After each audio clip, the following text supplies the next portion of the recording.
Saudari-saudaraku terkasih dalam Tuhan Yesus Kristus, selamat pagi dan berkah dalam.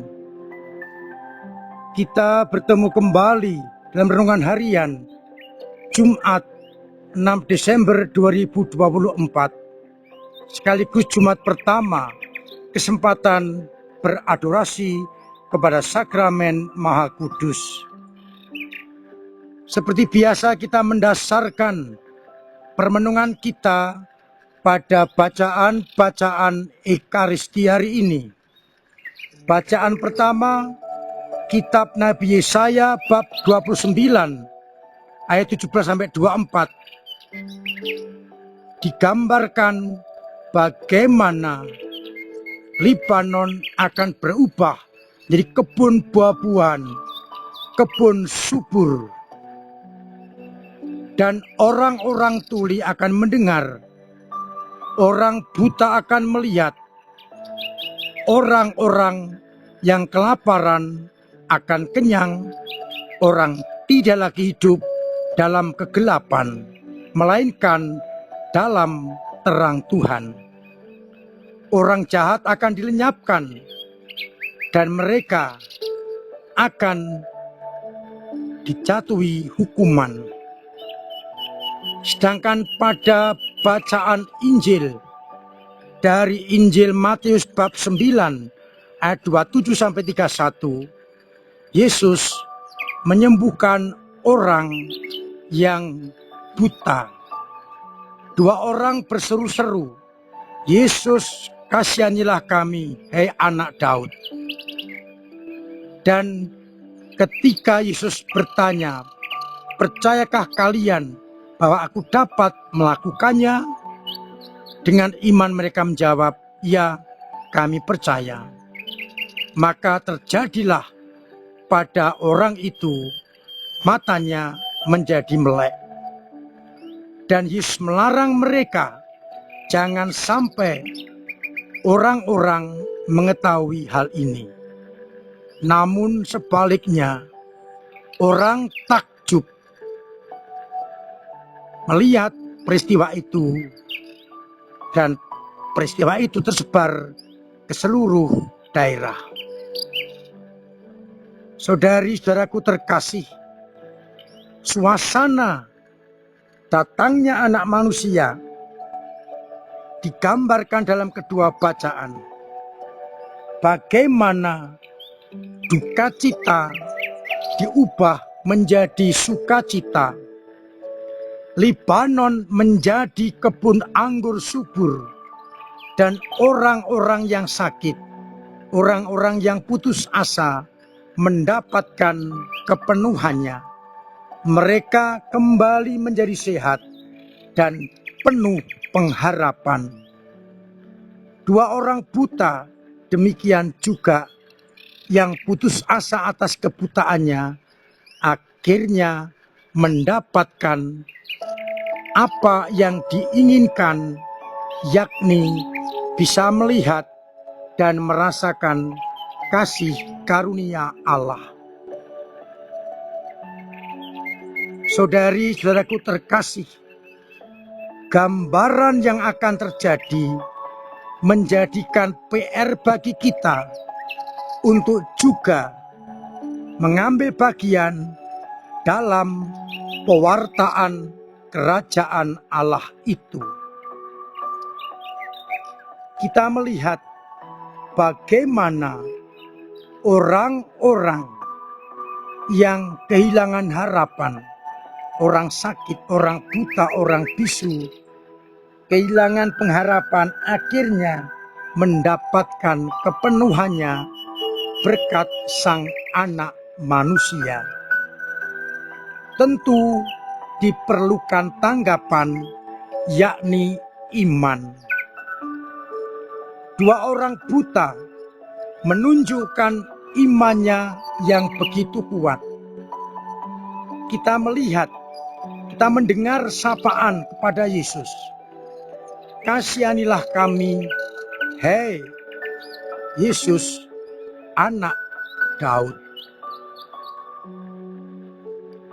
kita harus paham bahwa nama Yesus itu tidak hanya seorang diri. Banyak nama Yesus. Tetapi orang ini secara spesifik mengidentifikasi Yesus. Hai anak Daud. Itu artinya orang ini paham betul akan nubuat para nabi bahwa akan muncul dari wangsa Daud tunas Isai, Yesus Kristus. Inilah iman yang awal, iman yang tumbuh.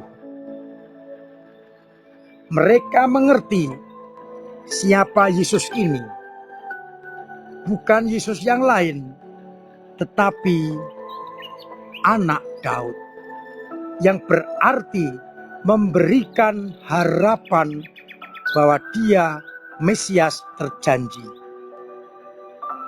Maka ketika ditanya oleh Yesus, percayakah kalian bahwa aku dapat melakukannya? Dengan iman yang ada mereka menjawab, ya, kami percaya.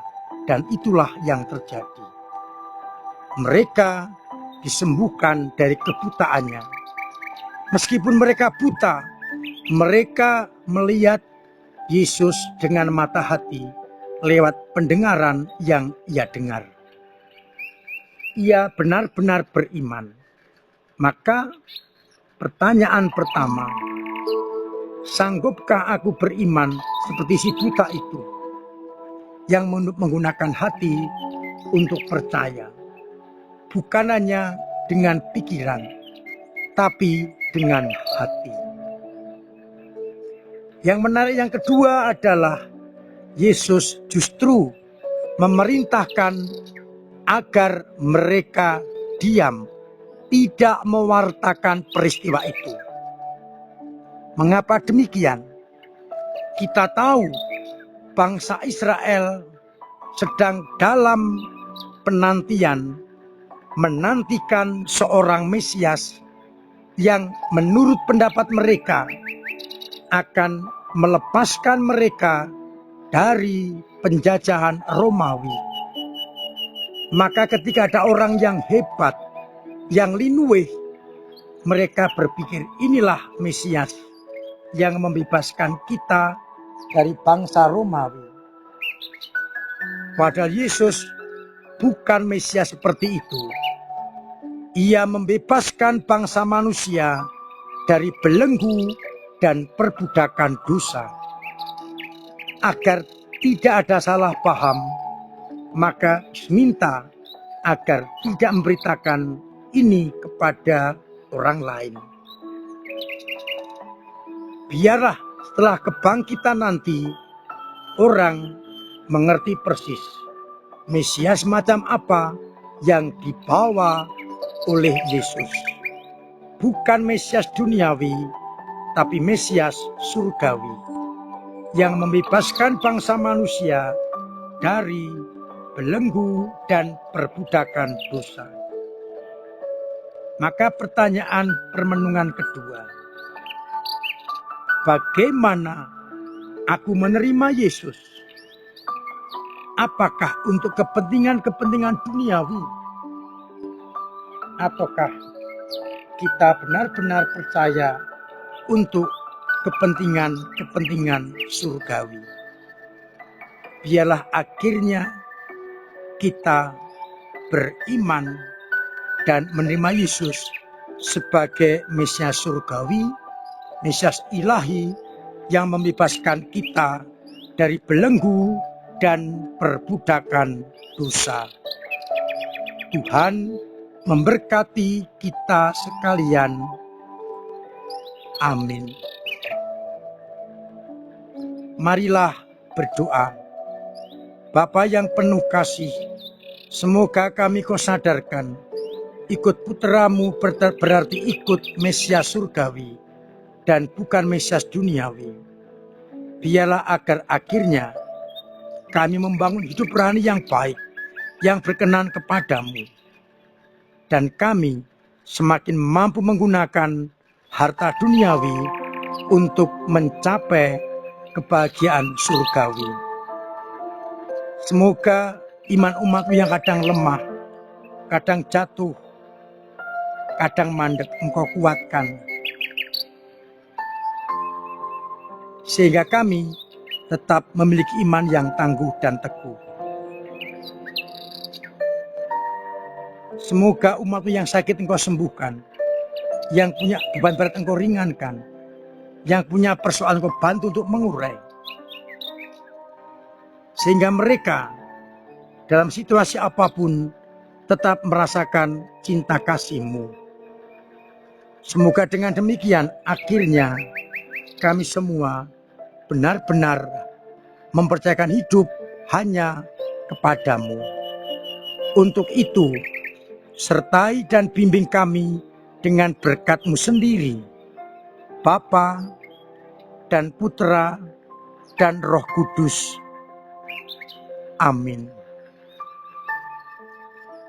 Saudara-saudaraku terkasih, tetap saya ajak dan saya ingatkan agar tetap terus-menerus mengusahakan pola hidup yang sehat, hidup yang semakin terarah kepada kesehatan. Bila kita sehat, maka keluarga akan sehat, sama sehat, dan akhirnya semua sehat. Terima kasih untuk semua usaha dan peran serta panjenengan dalam memperjuangkan kerajaan Allah tengah dunia ini bersama. Lewat doa-doa, karya, tenaga, dan waktu, serta dana, yang akhirnya justru betul-betul memberikan dorongan bagi gereja untuk mewartakan kerajaan Allah. Semoga kita semua akhirnya mampu mempersiapkan diri menyambut Natal dengan hati yang suci, hati yang bersih, dengan bersama-sama berperhatian kepada orang lain. Maka amplop aksi Natal yang sudah dibagikan perlu kita isi untuk solidaritas bagi mereka yang membutuhkan. Akhirnya saya mengucapkan selamat pagi, selamat merenungkan, salam sehat, Tuhan Yesus memberkati.